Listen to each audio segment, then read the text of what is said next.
Hello friends, आता आपण बघूया शिवा या मालिकेचा 5 मार्चचा एपिसोड रिव्ह्यू। तेव्हा इथे देसाई कुटुंब जेवायला बसलेले असतात। तेव्हा लक्ष्मण बोलतो, हे काय संपदा कुठे? तेव्हा उर्मिला बोलते, अहो ती सकाळीच गेली मैत्रिणीला भेटायला। तेव्हा लक्ष्मण बोलतो, का आज पण वाढदिवस आहे? तेव्हा उर्मिला बोलते, काय झालंय तुम्हाला? तेव्हा लक्ष्मण बोलतो, काय झालं म्हणजे काय? एवढ्या सकाळी सकाळी कुठली मैत्रिणी की तिला भेटायला जावं लागतं? तेव्हा उर्मिला बोलते, नाही नाव विचारलं नाही। तेव्हा लक्ष्मण बोलतो, नावही विचारलं नाहीस, असं चालून कसं चालेल? अगं आपली मुलगी कुठे जाते, काय जाते हे आपल्याला माहिती नको? काही भलतं सलतं होऊन बसलं तर? ते संपदा रॉकीशी बोलत असते की मला माहिती आहे तू आजपर्यंत खूप मेहनत घेतली आहेस, खूप कामं केली आहे, घरात कामं केली आहेस, बाहेर कामं केली आहेस। तेव्हा रॉकी आणि संपदा बोलत असतील तेव्हा रॉकी बोलतो, अरे बाकी सगळे असते तर आता असायला हवे होते सगळे। रॉकी संपदाच्या हातात घेतो आणि बोलतो, आज मी तुला एक शब्द देतो, ट्रेनिंगवरून परत आल्यावर आपण तुझ्या घरच्यांशी बोलूया। इकडे लक्ष्मण बोलत असतो, तिने सांगितलं आणि तू हो म्हणालीस, तुझं ना अजिबात लक्ष नाही आहे, सांगून ठेवतो उर्मिला। सगळ्यांना असं वाटत असतं की लक्ष्मण का असं वागतोय। लक्ष्मण बोलत असतो, आता मोठी झाली ती, काळजी वाटते। तेव्हा भाऊ बोलतात की अरे आपली संपदा कशी ही आपल्याला माहिती आहे। तेव्हा आशू पण बोलतो, काळजी करू नकोस काही, ओके? कीर्तीला हसायला येत असतं मनातल्या मनात। इकडे संपदा, रॉकी, बॅटरी, सायलेन्सर मस्त गप्पा मारत असतात, मजाक करत असतात। सायलेन्सर आणि बॅटरी रॉकीच्या गळ्यात पडतात आणि बॅटरी बोलतो, भैया जाता जाता रडवतो का यार? तेव्हा संपदा बोलते, रॉकी मी तुझ्यासोबत येते सोडवायला। तेव्हा रॉकी बोलतो, नाही नको, उशीर होईल आणि तू घरी सुद्धा सांगितलं नाहीयेस आणि हे आहेतच ना सोबत माझ्या। संपदा पण इमोशनल होते आणि त्यांना सांगते की व्यवस्थित त्याला गाडीत बसवा, बॅग्स वगैरे ठेवा आणि सगळे मला अपडेट देत राहा, फोन करत राहा। रॉकी जायला निघतो, संपदा त्याला हॅपी जर्नी करते। संपदा आपली गाडी काढते आणि तिथून निघते।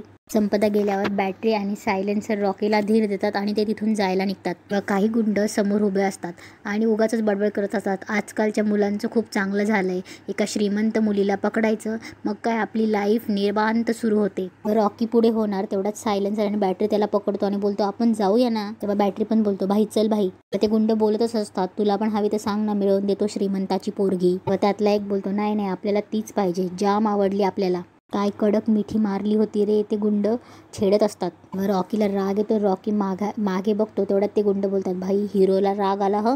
तेव्हा त्यातला एक बोलतो, अरे पण हिरो चाललाय ना ऑफिसर व्हायला। परत रॉकी मागे फिरतो, संपदा ही गाडी थांबवते। रॉकी बोलतो, तोंड सांभाळून बोल। तेव्हा सायलेन्सर आणि बॅटरी त्याला सावरत असतात। संपदा पण गाडीवरनं उतरते आणि पटकन तिथे येते। संपदा विचारते, रॉकी काय चाललंय इथे, थांबा काय चाललंय? रॉकी बोलतो, संपदा तू घरी जा। तेव्हा संपदा बोलते, नाही नाही मी कशाला घरी जाऊ, काय चाललंय तुमचं इथे? त्यातला एक गुंड बोलतो, तू घरी जा, कशाला याच्या नादी लागते? अगं हा गटारीत जन्माला आलाय आणि गटारीतच मरेल। संपदा बोलते, आमचं आम्ही बघून घेऊ, तुम्ही मध्ये नका पडू, कळलं ना?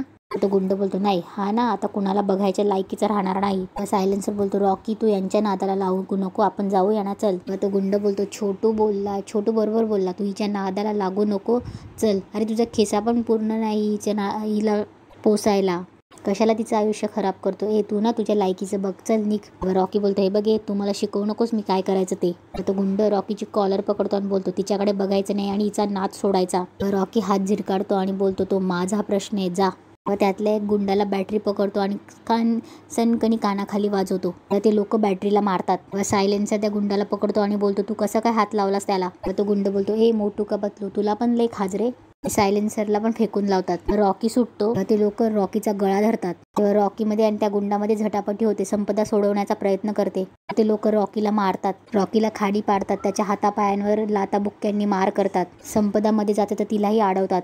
बॅटरी आणि सायलेन्सर ओरडत असतात, रॉकी अरे नका मारू रे त्याला। एक मुलगा व्हिडिओ काढत असतो, ते लोक रॉकीला खूप मारतात। तेव्हा बॅटरी पण बोलतो, अरे त्याचं ट्रेनिंग आहे, नका मारू। संपदा पण खूप रडत असते, प्लीज सोडा त्याला, काय करताय तुम्ही? त्याच्या हातावर वार करतात, ट्रेनिंग आहे त्याची म्हणून। तेव्हा तो मुलगा व्हिडिओ काढत असतो, संपदा त्याला बोलते, प्लीज तुम्ही दोघं त्याला हेल्प करा ना, माझा व्हिडिओ काय काढताय, त्याला हेल्प करा ना। संपदा सगळीकडे मदत मागत असते, कोणीच तिला मदत करत नसतं। बॅटरी पण व्हिडिओ काढतो। तेव्हा तो गुंड खाली बसतो आणि रॉकीच्या कानाखाली जोरात वाजवतो आणि बोलतो, काय बोललो आपण, हिच्या नादाला लागायचं नाही। तो संपदाकडे येतो आणि बोलतो, याच्या नादाला लागायचं नाही, आणि ते रॉकीला मारून ते गुंड चालले जातात। बॅटरी, सायलेन्सर, संपदा रॉकीला उचलतात। तेव्हा ते त्याला सगळे डॉक्टरकडे घेऊन जायला लागतात। इकडे सुहास फोनवर बोलत असतो, हे बघ नीट लक्ष दे, काम जर व्यवस्थित झालं तर पैसे भेटतील। कीर्ती येते, सुहास काम झालंय? तेव्हा सुहास बोलतो, म्हणजे मी नेहमी व्यवस्थितच काम करतो। कीर्ती खूप खुश होते आणि बोलते, म्हणजे आता काही होऊ देत, मला अजिबात टेन्शन नाहीये। तेव्हा सुहास बोलतो, किटू डार्लिंग मी तुला म्हटलं होतं ना की आपल्या हातात अजून बऱ्याच गोष्टी आहेत, प्रश्न आता असा आहे की या सगळ्याला शिवाच जबाबदार आहे, हे कसं सिद्ध करणार? तेव्हा कीर्ती बोलते सोपं आहे काय ना सुहास, जेव्हा गोष्ट आपल्या मुलावर येते ना, कालच बघितलं ना काकाला सगळं जेव्हा कळलं तेव्हा काकाची काय अवस्था झाली होती. आपल्याला आता पुन्हा तेच करायचंय. तेव्हा सुहास बोलतो आपल्याला काही करायचं नाही, आता जे काही करणार ते काकाच करतील.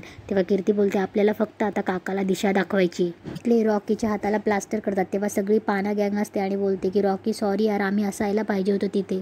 तेव्हा डिप्पर बोलतो हा ना, नाहीतर त्या गुंडांच्या ना. तेव्हा रॉकी बोलतो नाही रे, तुमची काही चुकी नाहीये. रॉकी बोलतो फिल्डिंग लावली होती त्यांनी. तेव्हा अप्पर बोलतो पण तू शिवाला कॉल का नाही केला, ती आली असती. तेव्हा बॅटरी बोलतो अरे भाई नव्हतो करू शकत, संपदा होती ना, कसं करणार. तेव्हा रॉकी बोलतो कसं जाऊ ट्रेनिंगला, एवढी स्वप्न बघितलेली कसं होईल, अरे हात मोडलाय रे माझा. तेव्हा बॅटरी बोलतो भाई लोक आपण शिवाला सगळं सांगू, ती सगळं नीट करून टाकेल. तेव्हा रॉकी बोलतो नाही. तेव्हा संपदा बोलते सांगायला लागेलच ना. तेव्हा अप्पर बोलतो हा बरोबर बोलते ती, तिला मला ऑफिसर होताना बघायचं होतं, माझी मिरवणूक काढायची होती. नाही यार नाही, तिला मी असं तुटताना नाही बघू शकत. रॉकीचा फोन वाजतो, तो बोलतो माझा फोन आहे, माझी हिंमतच होत नाहीये रे. तेव्हा अप्पर बोलतो हे बघ रॉकी टेन्शन घेऊ नको, उचल तू फोन. रॉकी घाबरत घाबरत फोन उचलतो. तेव्हा शिवा बोलते काय भावी IAS ऑफिसर निघाले का ट्रेनिंगला, तू आज वेळेत करतोयस ना, उशीर नाही ना केलाय. तर शिवा बोलते ऐक ना रॉकी ऐक, तू खूप मेहनत घेतली आहे हा, आणि एक पाऊल लांब आहेस तू फक्त. रॉक्या ही शेवटची लढाई आहे रॉक्या, मला ना तुला IAS ऑफिसर झालेलं बघायचंय, तू अभिमान आहेस आमचा. तेव्हा इकडे सगळे शिवाचं ऐकून नाराज होत असतात. तेव्हा शिवा बोलते रॉकी काय झालंय अरे, तू जर असा नर्वस होत असशील तर ठीक आहे, पण तुझी सगळी तयारी झाली हे विसरू नको. कित्येक वर्ष तू या दिवसाची वाट बघत होता. हे बघ मला तुझा अभिमान आहे, सगळं नीट होणार आहे, तू बाकी कसलाच विचार करू नकोस. रॉकीला ते आठवतं की सायलेन्सर आणि बॅटरी त्याचा ऑफिसर झाल्यावर कसं स्वागत करतील, काय करतील, हे सगळं रॉकीला आठवत असतं. तेव्हा बॅटरी इमोशनल होतो, ते पण आठवतं की रॉकी भावा फक्त तुझंच नाही आमच्या सगळ्यांचं स्वप्न पूर्ण केलंयस यार तू. तेव्हा शिवा विचारते रॉकी काय झालंय. हॅलो. इकडे लक्ष्मण कीर्ती आणि सुहासकडे येतो आणि तुम्ही मला सांगा की तुम्ही त्या मुलाशी बोलणार होता, त्याला समज देणार होतास, ते झालं की सगळं.